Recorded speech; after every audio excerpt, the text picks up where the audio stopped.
I started to learn that we were never meant to live the way we are living right now, and you really have to unlearn everything. The amount of trauma that has been passed down since the beginning of time, when only a few people in your lineage have done the work, if any, it's a big task for you of really wanting to change. Absolutely.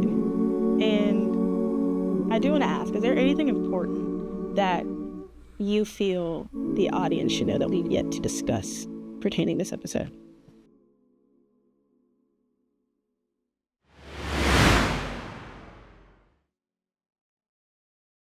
Hi everyone, my name is Naya. I am the little sister to the architect of Blueprint, home to my Highest Self podcast, and I'm really excited to show you guys what we have today, so enjoy the show. So, it's been 8 months since the first podcast episode. Why did you return if it's been so long? Did you think you were going to put out another episode? What happened then? Yeah, so honestly, the timeline, we didn't really have any logistics or calendar for the remaining episodes. The first episode was sort of spontaneous. Me and Chris really wanted to do something with the idea, even if it just meant doing that one event and then, seeing what comes next. So there were a lot of logistics that were not worked out, budget, crew. We threw this one together. We threw the last one together. We're just kind of filling it out and see how it goes. But also just some personal things that were happening, like literally immediately after that episode. It was a great night, but some inner emotional, spiritual things happened within me. And I think that episode's actually a catalyst for that, which it wasn't a negative experience in the grand scheme of things, but definitely the cause, or one of the causes. And where exactly did life take you after that first episode back in May of 24? 25. 25? Yeah, so trying to figure out which facet of life to start with. I was definitely in a career that was very challenging, even before we did that episode. I was still struggling knowing whether or not I needed to be there in that career. And turns out, did not. I have since left. I left October of 2025, so however many months that is after May. 5. Yeah, 5 months after. 5 months after that episode, I did leave my financial career. And that was a very tough choice. I really wanted to belong there. I wanted to fit in. I wanted to see myself in that trajectory, in that career. Not really sure why, but they really sold me on the career. So I thought I could make it work. Personally, I was coming out of a situationship. Sure, we're all familiar with that. And that was a catalyst for both of those things together. Figuring out my path in the career and also coming out of that situationship was a catalyst for what I now know was an ego death. At the time, I was really struggling with understanding what was happening. Right. Things stopped mattering the way they used to. My drive to perform in the career and in life sort of fell away, and I found myself questioning why I do any of it. Right. And I know a lot of people do this, but it wasn't done in the way of like depression. It wasn't like my whole life is meaningless and I'm hopeless and all of that. Okay. But to me personally, like, why am I chasing this life? I've moved from career to career to career. Literally, I'm only 26 and I've been a massage therapist. I worked in mental health. I worked in finance. Yeah. I was a barista. Yeah. And various customer service jobs here and there. So I've touched on a lot of different areas of life, and nothing was really sticking. And actually, one of my mentor at the finance company that I was working at, he did say, like, you've been through a lot of careers, like, because I was telling him I was having trouble finding myself or seeing myself staying where we were at. And he was like, you have to eventually you're going to have to face yourself. He didn't say it like that, but that's essentially what he was trying to say. Like, Yeah. they people say, like, wherever you go, there you are. Right. And so I sat with that for a little bit, and I realized that he was right. And I had to run into that wall of struggling with that career and coming out of yet another situationship. Right. And just having to sit with myself, and eventually my grasp on my identity started to loosen a little bit, because we, as people, we cling to careers, we cling to relationships, we cling to external anchors to define who we are. Validation. Right, exactly. Things that we can point to that say, this is what I am in the world. Right. I am a financial professional. Right. I am in this relationship with this person, so this must mean that I am worth this. Right. And whatever. But going through ego death, and for people that aren't familiar with an ego death, I think it's important to know what an ego is, what your ego is. Aaron Abke, he's a spiritual teacher that I really like to listen to. He was doing a podcast on the Know Thyself podcast channel, and he defined ego as your false sense of self, or, which I really like this definition because it makes a lot of sense when you sit down and dissect the ego. It's the mental activity of identifying with form. So ego is what keeps us in a career that we're not suited for. Right. Ego is what keeps us in a relationship that we're not suited for, because we're identifying with the relationship. We're identifying with the career and saying, this is what I am. This is who I am. Right. And so my ego death, which the definition I like to use for that, because I know these terms get thrown around a lot in pop culture and social media and things like that. And most people are probably experiencing these things, but a lot of people are probably misidentifying themselves with these experiences. Right. And I don't blame them. I mean, people are always looking for answers. People are always looking for ways to explain what they're going through. But an ego death is when the identity you built to survive stops fitting and you're forced to let it go before you know what comes next. So I think we all can point to times in our life, if not our whole life, where we were in survival mode. Right. And my ego death started when I decided I was done trying to live in survival mode. So absolutely. That's sort of where I was at between the last episode and now. And what parts of your old identity did you feel you had to lay to rest within that ego death? Well, the thing with ego death, or at least my experience of it, was I didn't sit down and like choose, I'm gonna let this go, or I'm gonna let this go. Everything that was false started to fall away. Right. Everything.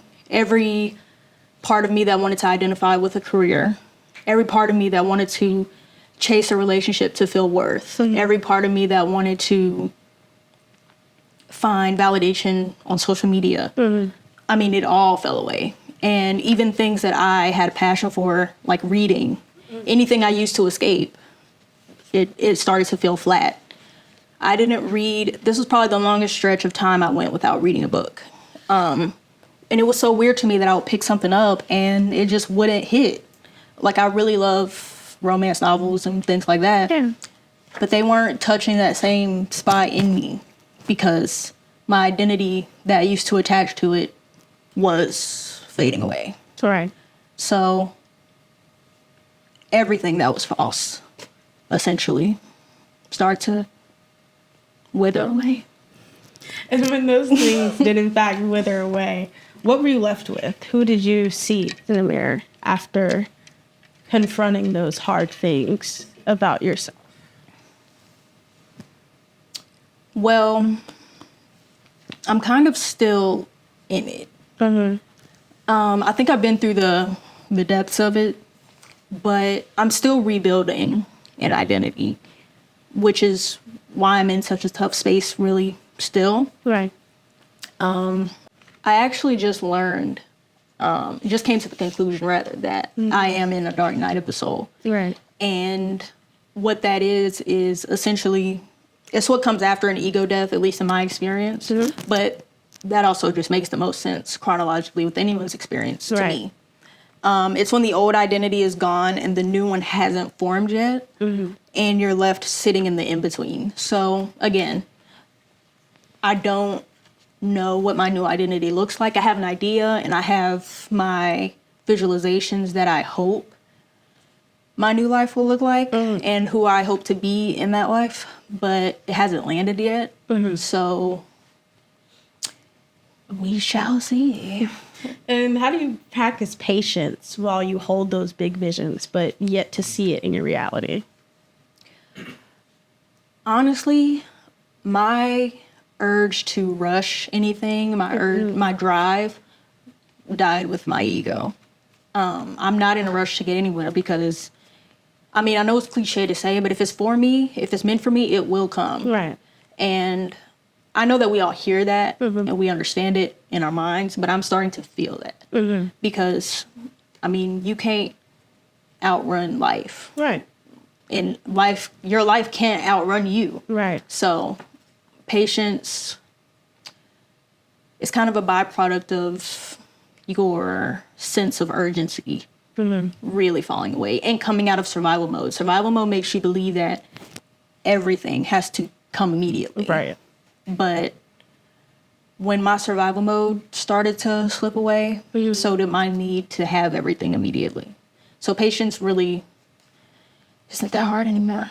Absolutely. And I think this podcast is a great example of what you were saying. It took you 8 months to, come back to this idea of a second episode. And it's still being on your path because you weren't even the one to suggest us doing this episode this time.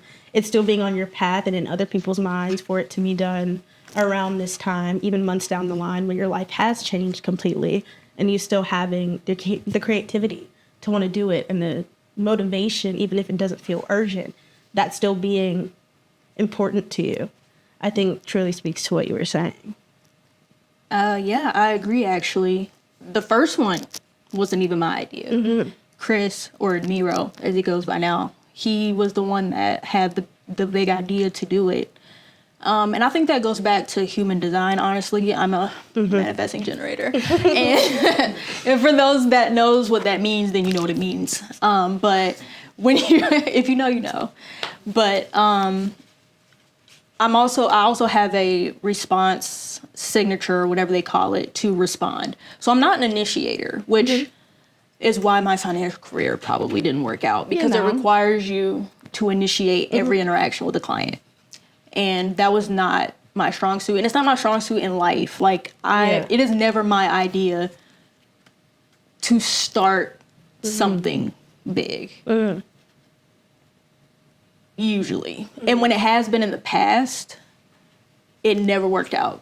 So knowing that I'm built to respond, even if it's responding to myself, a signal that I got, which I know that sounds a little confusing, but it usually works out better, because if I'm responding, then that means whoever initiated it, I already know I have the support. So that's kind of built in usually. But I didn't initiate this. I didn't initiate the last one, but now that we have momentum and I know that people care about what I'm saying and I have the support, it will be a lot easier to see this through to however many episodes, seasons we get to do it. You brought up ego. I am curious to know if she's also somewhere in the apartment upstairs or not. Do you see her as another version of yourself? Yeah, definitely. So just to give an updated version of the apartment. So we do have my highest self. Love her. We have my deepest self, which is my most emotional self, my deepest emotions. We have my abundant self. We have my 5-year-old self, which, correction from the first episode, I did say she was my 10-year-old self. Didn't have as much insight as I have now. So she is actually 5. And we have my TA self. I don't know what age she is. She's probably about 15 or 16 maybe. And then we have my ego, who is the newest member of the home. I mean, she's been there quite a while, but I think since then, the first episode to now, she's been introduced to the home. And then I think that's everyone. Yeah, great. And now that you've been living in this home for a while now, what has anything changed other than the new addition? Has anything fell away? Nothing's changed so much as the structure. My relationship with my ego is a lot more cohesive now that I actually acknowledge the role that she plays, and I'm able to identify with her appropriately because I know now what the ego actually is. Right. And usually when I'm having a moment in my ego, whether that's through something I'm trying to control, something I'm attached to, or something I think I'm in lack of, which ties back to Aaron Abke. He wrote a book called The 3 Beliefs of the Ego, and those are the 3 beliefs of the ego: control, attachment, and lack. And when I learned that through the same podcast that I learned the definition of ego that he did on the Know Thyself podcast, I mean that was the missing piece that I was needing to complete this transformation I was going through. Because I read all the books, and I listen to all the podcasts, and I'm really good at integrating information that I get, but learning those 3 beliefs of the ego really changed the game for me, and it changed how I interact with my ego upstairs. So usually when she is stuck in one of those 3 beliefs, it's very easy to identify, and it's easy to comfort her, because it's really not about, you cannot get rid of your ego. I know ego death makes it sound like you can, but you cannot get rid of your ego. It is literally the thing that and Aaron Abke also says this, it's the thing that God gave us to overcome in life. Because without your ego, there are no conflicts in life. Okay. If you take a moment to think about that, every conflict that you have had in your life is because you think you could control the situation, you're attached to the situation, or you believe you lack something. That's it. And the longer I sat with that, the longer I began to understand, like, yeah.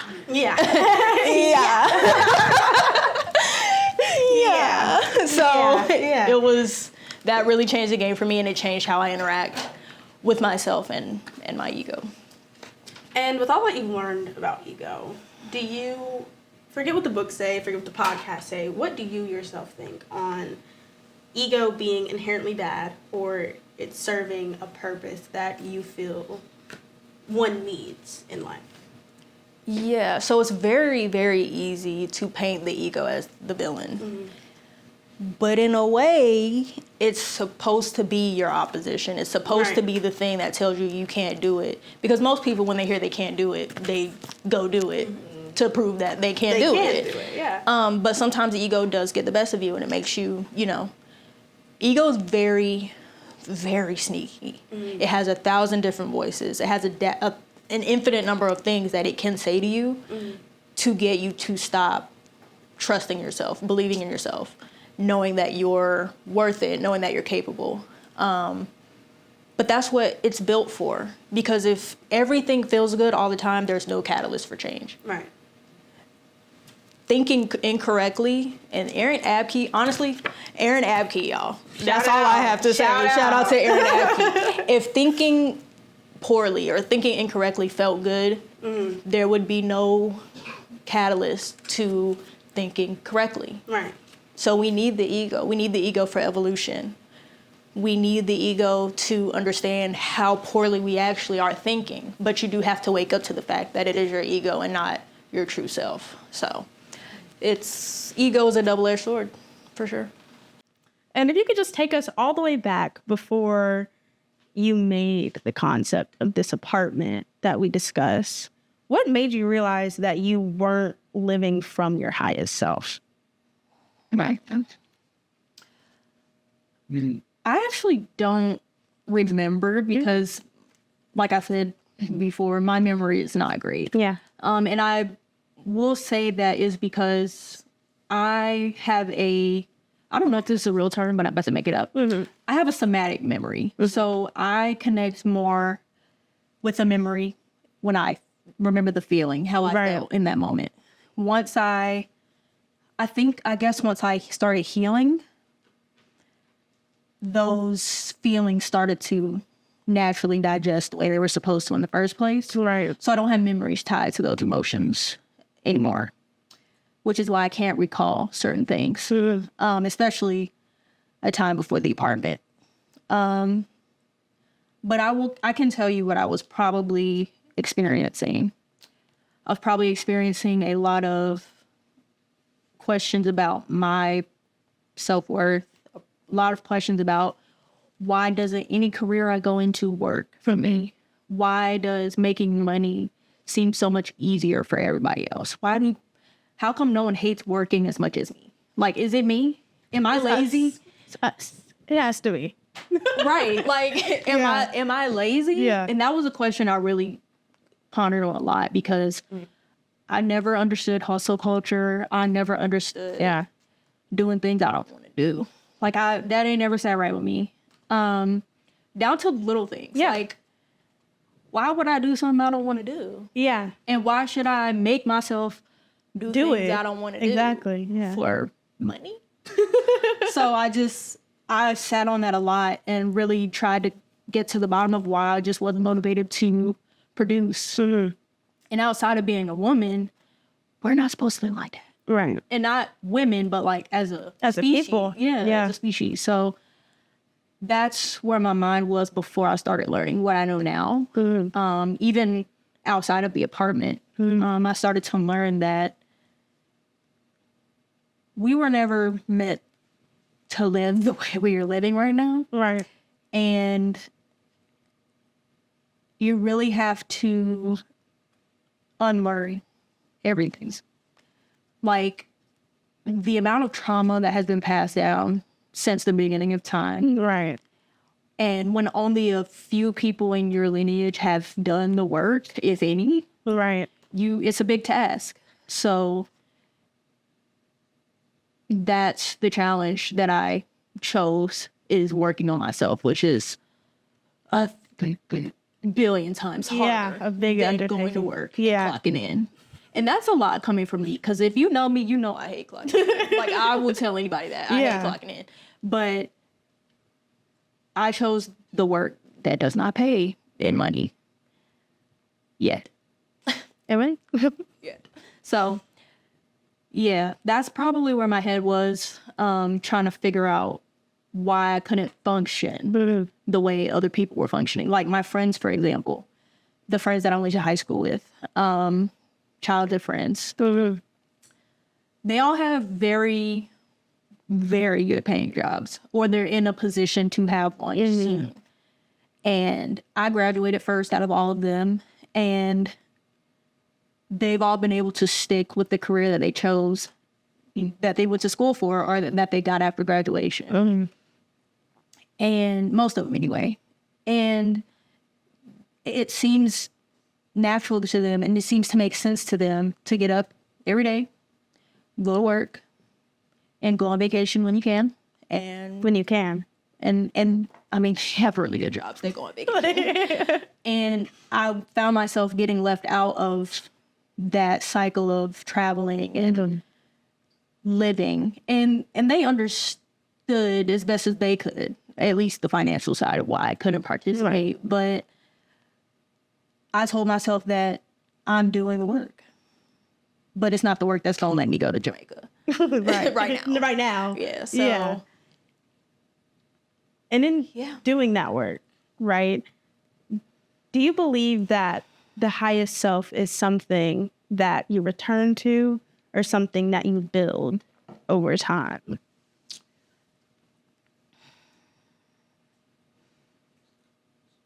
I think it's both. Mm-hmm. Mainly because of how time actually works. Exactly.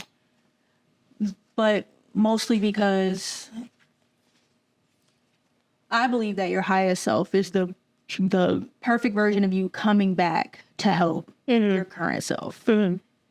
But you also have to do a lot of work to be able to see reach that. them. And to reach, you have to do some of the work to get there. Yeah. So I think that is both. I think you do a lot of building through, the daily practices, the meditations, the journaling, all that stuff. And then she's also, well, in this case, reaching out to you. Reaching out to me and showing me the way to her. So I think it's both. And if you could take us through those 3 beliefs of the ego a little bit more in detail. Yeah, so again, Aaron Abke, he wrote the book, but he also, it came as a download to him. So he was actually going through his own ego death in Dark Night of the Soul when he came to the realization that there are only 3 illusions that are keeping us in this sort of human turmoil that we all get into. Right. And he actually cites the Bible. He said even the 3 beliefs show up in some about Jesus and the things he was facing. Yeah. I forget what it's called, but he said even Jesus went through these. Yeah. And he said it lined up so perfectly. I'll have to find that part that he mentioned it in. But so the 3 beliefs or the 3 illusions of the ego are lack, control, and attachment. And they all, he mentions that they all kind of flow downriver from each other or downstream from each other. And I believe that because we tend to experience more than one, if not all 3 at the same time at any given moment when we're having an issue. So I guess, for example, a time when I was experiencing attachment. I used to be I ain't gonna say that. I was in a relationship. My first boyfriend, we dated for 6 years maybe. So, of course, an attachment naturally grows between 2 children that are dating each other. For 6 years. For 6 years, right? And so I kind of learned that, okay, this is how you date. This is how people are in relationships. This makes sense. So when that relationship ended, my subconscious drive to be connected to someone else was very strong. It wasn't even subconscious, it was very conscious. To be in something else was very strong. Yeah. So, I mean, I was also wanting to have fun, but like, I take dating people seriously and I take people seriously. So when I was getting into these relationships, I found that I was getting attached very quickly.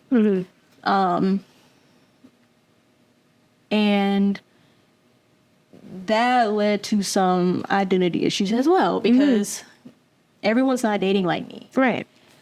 And coming in and out of relationships quickly was a very big hit to my ego. So with attachment, especially speaking to the situationship I was coming out of after the last episode, I got especially attached to this person for, honestly, hindsight, I couldn't even tell you why. Don't make no sense. Doesn't make any sense whatsoever. But I felt it. It was real at the time. And I realized I was attaching, which most of us usually are, to a projection or to an idea of a person rather than what we're being shown. So that's just a simple way that attachment shows up for me, or it used to anyway. But people get attached to a lot of things, jobs, cars, money, whatever the case is. And once that thing is gone, or once that thing changes, you have this inner conflict about who you are because of that thing, rather than just understanding like you are attached to this thing for no other reason than you wanted to be at some level of consciousness, right? So that's attachment. Lack, I mean, lack comes in all different shapes and forms. Stability was a big one for me personally. I know that because I found it so hard to hustle and produce, financial stability was a big thing that I struggle with and still struggle with now, because I just simply refuse to do anything that I don't feel aligned with. And that's now. Right. But before, I would go to the job, I would do it, and then burnout would come faster and faster with every career that I was facing. Yeah.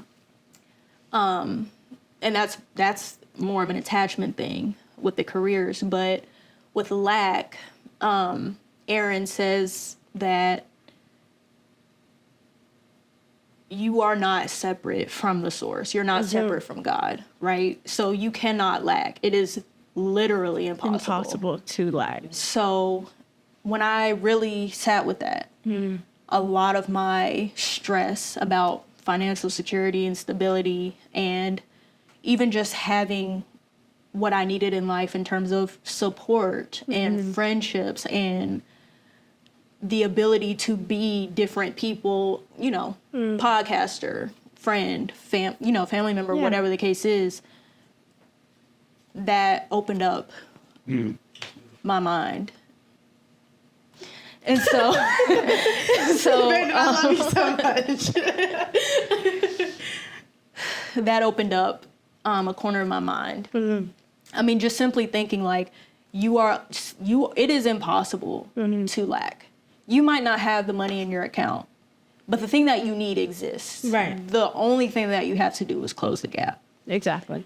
And it could just be as simple as asking for help, which is another thing I had an issue doing. Yeah. It would bring me to tears to ask for certain things from certain people. And I think that's another thing that really came into my life that I had to really learn to overcome, because the kind of life that I want to live is not a life where I'm going out and producing and in hustle culture. So I have to be comfortable with receiving.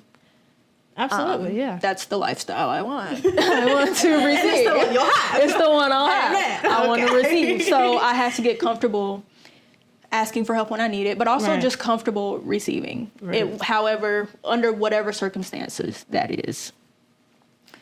Because with the idea of you being, you're not separate from source. But if you believe that you are, then you're basically saying, and Aaron outlines this very beautifully, you're basically saying that another power exists that sustains you. Right. Besides God. Because if God's not sustaining you and you feel like you're separate from God, then what is sustaining you? Right. That's scary. Exactly.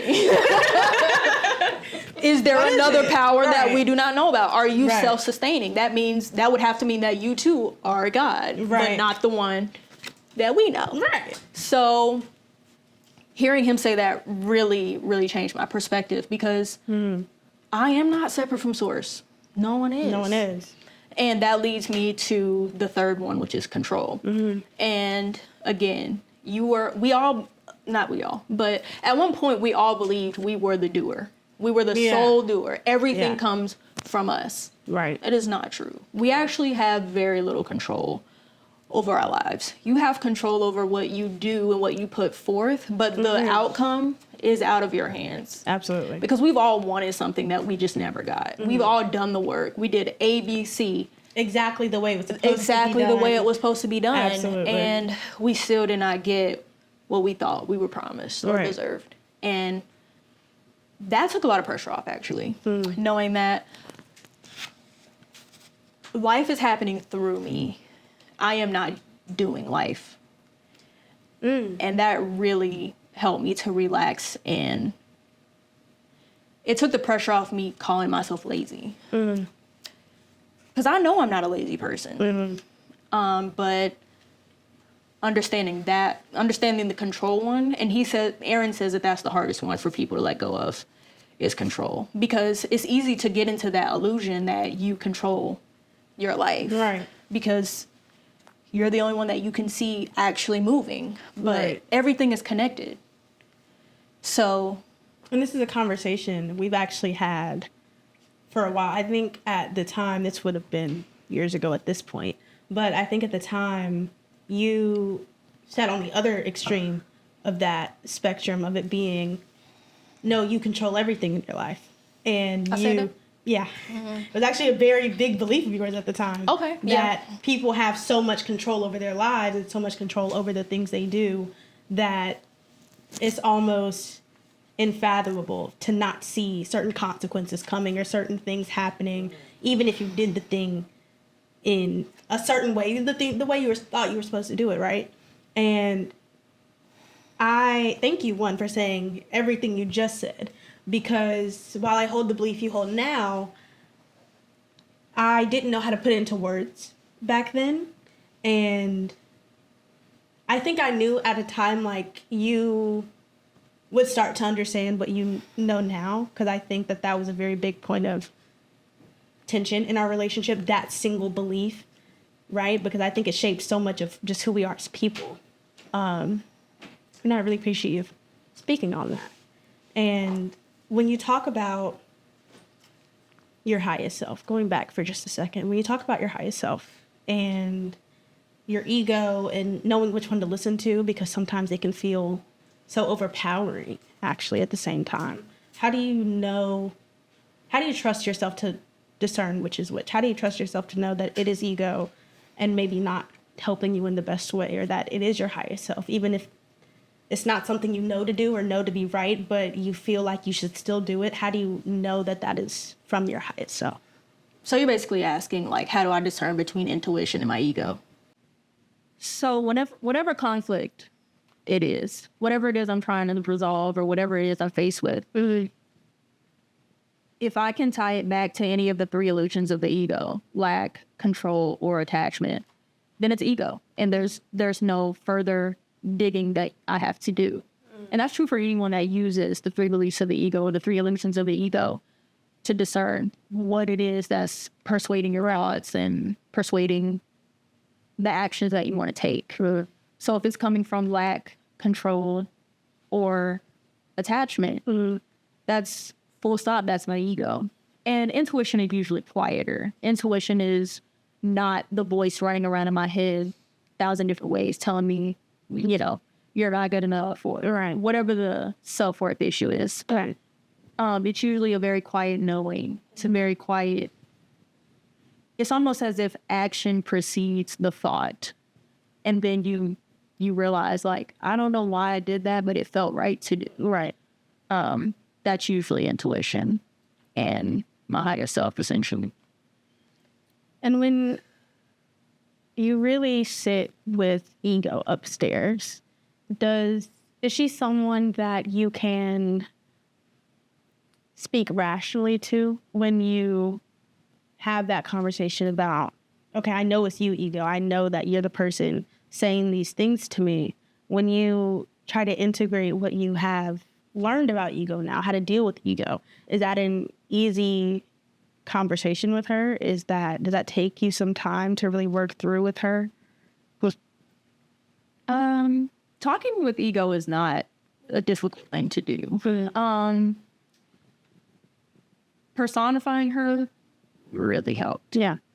It took away the mysteriousness of, is this my intuition? Is this myself trying to keep me from falling off the cliff? Right. But talking to her is very easy. It's very easy to sit down and look at myself and say, you're identifying the very false part of you. And I mean, I think I'm a reasonable person, So telling myself that is not a hard task. And usually what I find about ego is that she's not the one upstairs plotting. She's not plotting, scheming on my downfall. She's reacting. She's usually the one pacing around her room, nervous. Right. She's usually the one scared about, what if this doesn't work? And it's almost like tending to my inner child. Right. So going up there and comforting her the same way I would my inner child has the same effect. And I don't know the mechanics behind that. I just know that it works. But usually I find her reacting, not really trying to be an ego, but I did tell her when she first moved into the home, you know, my ego was the one running the show, which I think is true of a lot of people's lives. Their ego is the one that is really running the show. Right. When she first moved in, I told her, like, look, you've done a lot of work. You got us this far, but your way is not working. Right. It's time to take the back seat. Hello? Let my highest self lead. Let, like, literally any of us. Yeah, at this point, yeah. Yeah. Yeah. So, she went upstairs. She spends a lot of time in her room, and we usually go up and talk to her every now and then. But, I mean, she's not as reactive anymore, says my ego death, and now that I'm integrating everything. And it's very, very, very easy to tell when my ego has come back online in a way that does not serve my growth, expansion, things like that. Because it's very easy to identify thoughts that belong in one of the 3 buckets: lack, control, attachment. Absolutely. I mean, it's just so easy. Right. It's hard to miss now. It's hard to spiral because I catch it so quickly. So with my newfound knowledge of the ego and everything that I've learned about consciousness and all the things that come with both of those concepts, my daily life looks more or less the same. I still journal, I still meditate, but there's not so much attachment to growth. I used to be a personal development junkie. Like, I need to read the book. I'm sorry. I need to take what I saw in the book and put it into my life immediately, or it's wasted knowledge. I love to learn. I will listen to a podcast every day of the week. If you know me, you know I have a podcast for any situation that you're going through in your life. Ever at all. And I'm okay now with just consuming when I have space for that. And I find that I integrate naturally if it applies to my life. Right. So I'm not so much on that journey of seeking as much as I am just being. Which is, I make that's, I mean, it's not as easy as I just made it sound. Yeah. Because I still find myself in the witness seat. Right. And this is something that came about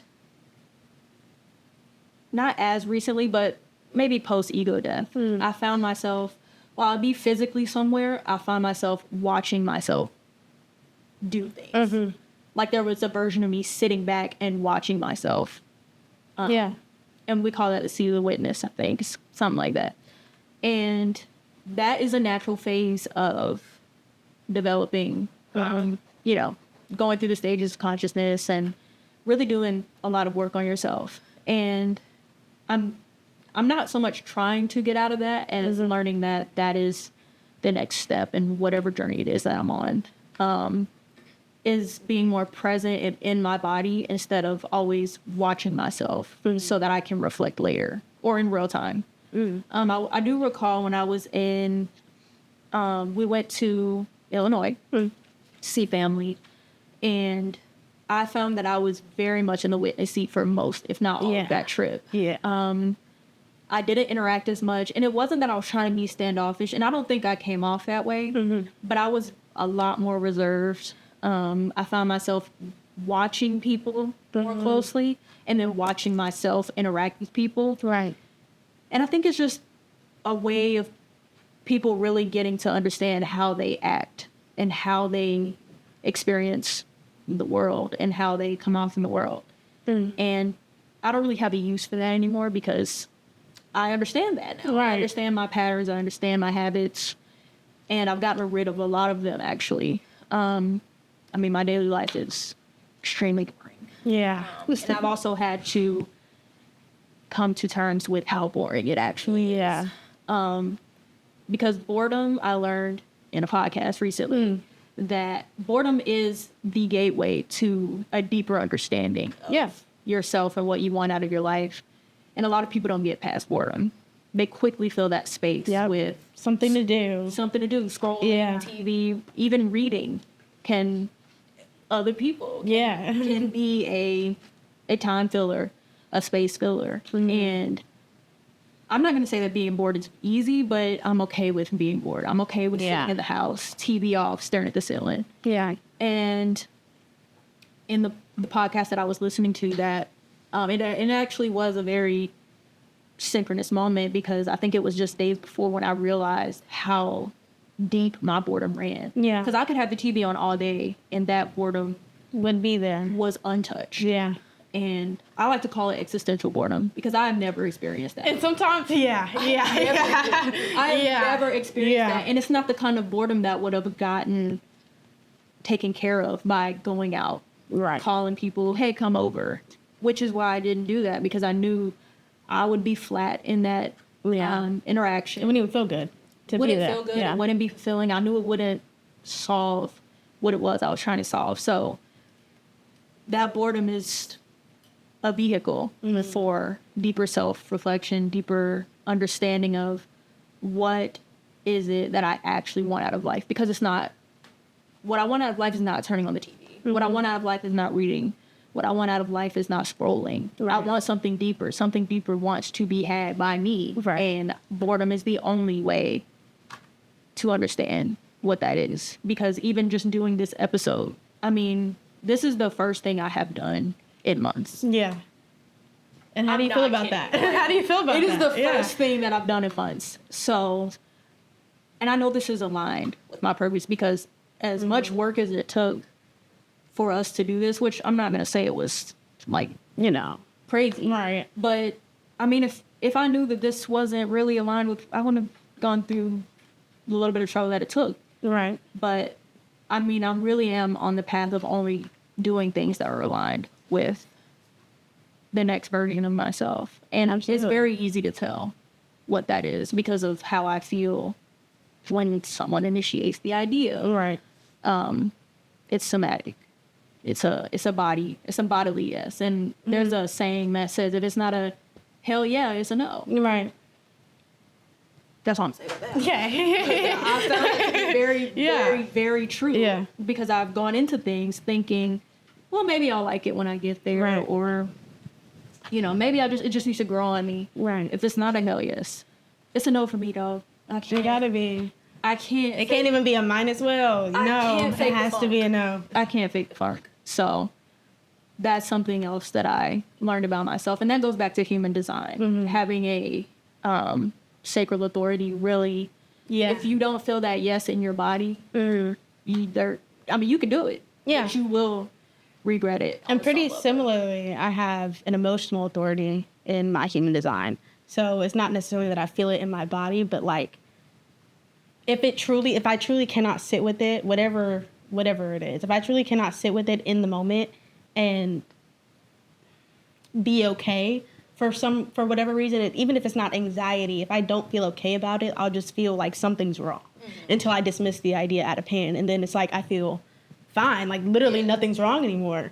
I just find it interesting how human design can truly, or at least the knowledge of it and the understanding of yourself through that lens can really change how you interact with the world, the people around you, even your career and big decisions, right? It really does help. And speaking of practices, like the human design, you've created this apartment in your head that houses so many different versions of you. If other people wanted to use that as a tool, as a practice for themselves, what could they do for themselves that wouldn't feel like it'd just be copying you or biting off of someone else's, if it works for her, it'll work for me. What could they do to truly find what works for them in this way? So I honestly don't even know what came over me to come up with this, but I assume that I was looking for a different way to relate to myself because I'm not a mainstream type of person. I don't do things just because everyone else is doing them. And not to say that there's anything wrong with the way everyone else is doing things per se. Right. I mean, yes, in some ways, but like not just a blanket statement.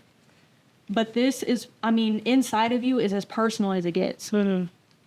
So whatever emerges inside of you, whatever emerges in whatever way that you can connect with yourself, it has to work because it came from you. Right. But if people do like the concept of the apartment, they can take that and run with it. They can, I mean, it doesn't have to be four walls. It could be outside. It could be wherever you go in your mind that feels like peace to you. Right. And you can customize that. I mean, there are literally no limits in your imagination. And I love that statement right there, only to say that I think this question gets asked a lot. How could someone do this and, fix it to where it feels like them? I think people often get scared by what they see in their imagination, what they see inside when they confront whatever it is they need to confront. And I'll say like this, right? For someone else, someone completely different who had that idea to make an apartment in their head, if that was their idea, right? So a lot of people would run from that of, oh no, that's crazy. I can't be seen describing, people in my head, and that makes sense to other people, let alone it be looked at as a healing thing. And so I guess I'm curious as to where, like, was there ever any embarrassment within of like having this system, and maybe even understanding how outlandish it can seem to someone else who hasn't gotten as deep into their shadow work as you have?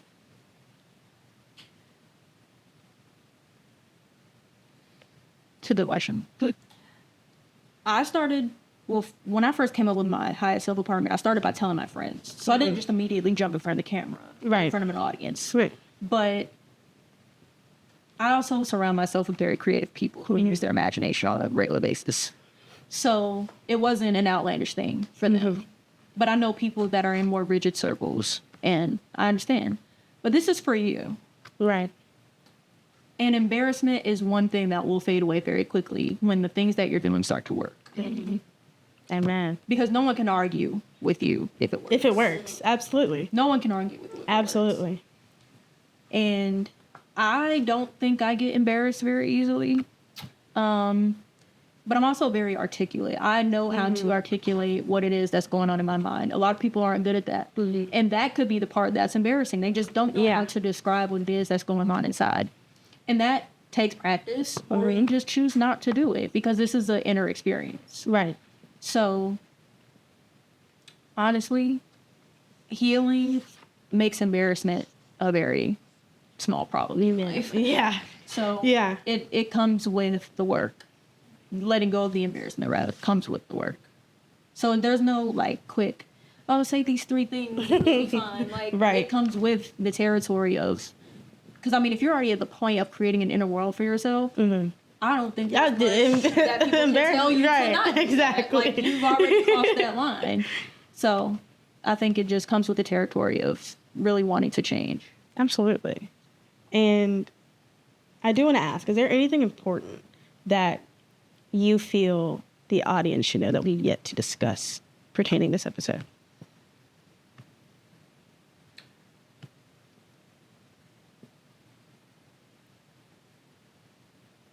Yes, and there's so many things, but first and foremost, I know I mentioned Aaron Abke a lot and his 3 beliefs of the ego.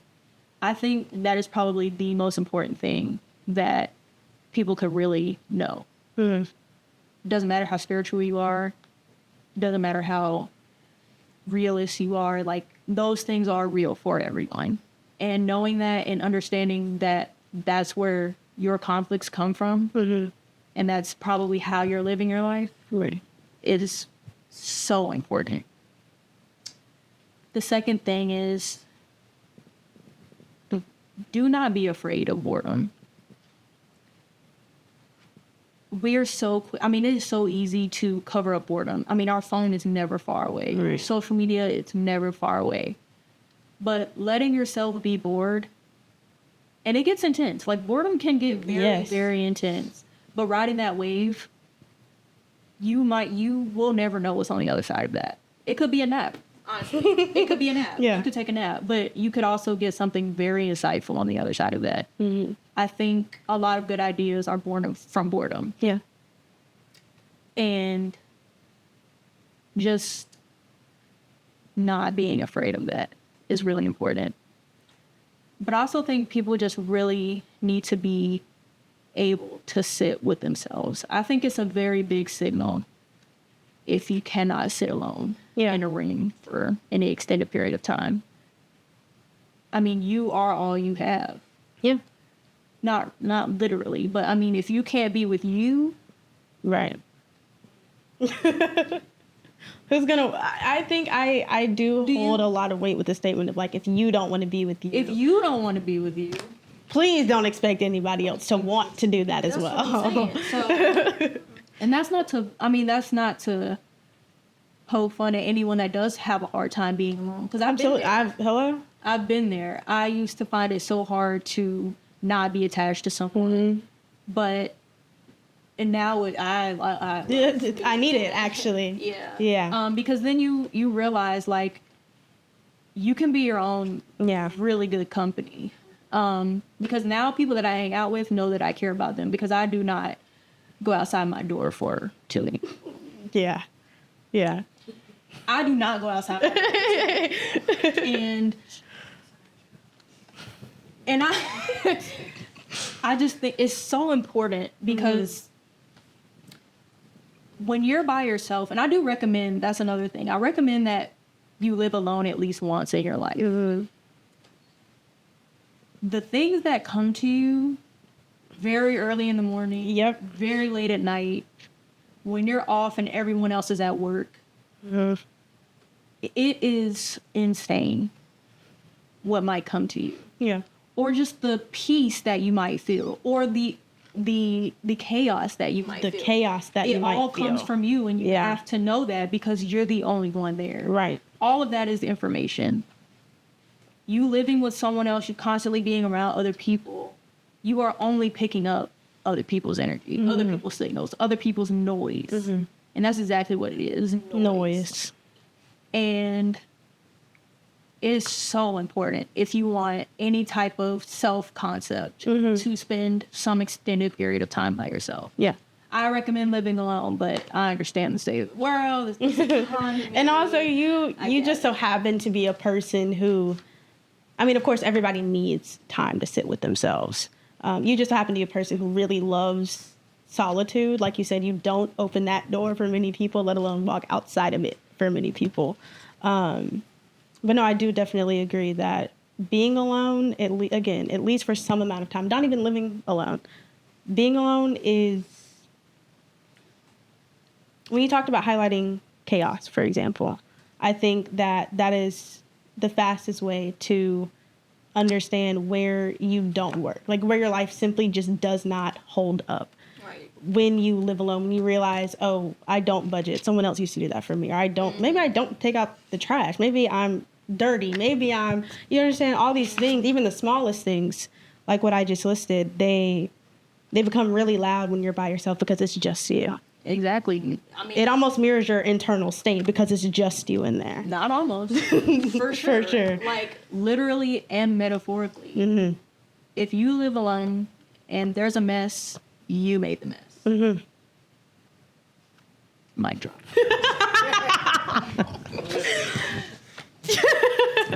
Yeah. T. Like, for those of you that have came with me thus far on this journey, I know we're only 2 episodes in, but I plan for this to be a very big thing, no matter how long it takes me. I appreciate the views. I appreciate the comments. I appreciate everyone coming out physically to support me doing this. And honestly, this is the most fun there is in my life. It's creating something from my brain. I used to have a very hard time bringing something to fruition, and this feels amazing. So thank you so much. And I don't know when episode 3 gonna be. It'll be here eventually, so I will see you then. I am enough, I am whole. Steady heart, steady soul. I don't fold, I don't roam. Everything I need is home. Peace in my mind, truth in my tone. Build this strength on my own. I am love, fully grown. I stand firm in what I know. Use a look outside myself. Move your head to the left. For someone Right. to approve. You to go like that. Now I'm moving quiet, power, nothing left to prove. We'll just like Every yes. breath is 5, evidence, 4, every scar 3, is gold.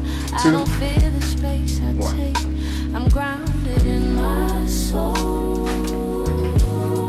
I don't shrink to fit.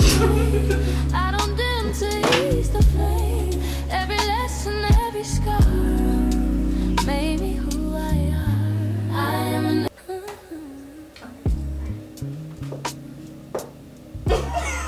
This is the very last time. Don't do this. Oh yeah, you definitely. Oh yeah, I forget that's like. Other than that, And now we are just now want to say something. No, I'm pissed. Come on. And y'all was like, oh yeah, she hates that. No, no, I didn't. Apparently not. We can't hear you because of our exactly. Just he was saying going. No.